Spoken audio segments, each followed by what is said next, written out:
How a singer helped win the war. Sometimes famous people are vain. They only care about themselves. But Josephine Baker was an exception. In the 1930s and 1940s, Baker was one of the most famous women in France. She was a big part of the new jazz genre and culture and had a diverse group of fans. The French people especially loved her, and she loved France. So when World War II started, she wanted to help the nation that had given her so much. In 1940, armed German troops entered Paris.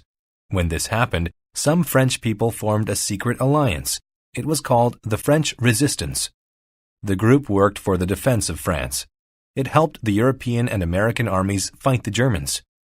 Baker was an important member of the resistance. She had 3 jobs.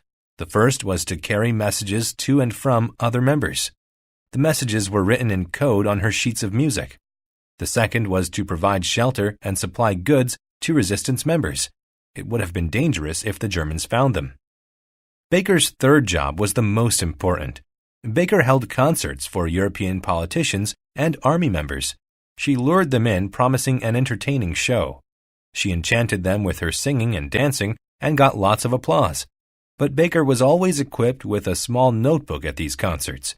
She listened for details about the war and wrote them down. Baker sorted the details and gave authoritative reports to the resistance. Some thought Baker's fame would be an obstacle. The Germans knew who she was, but they didn't think she was smart enough to work for the resistance, so she could get information from the Germans easily. This helped the resistance and the French army save lives and win the war. Baker had a big impact on the resistance's work. She got many awards for her help. When she died, the army had a special ceremony to thank her again for her bravery.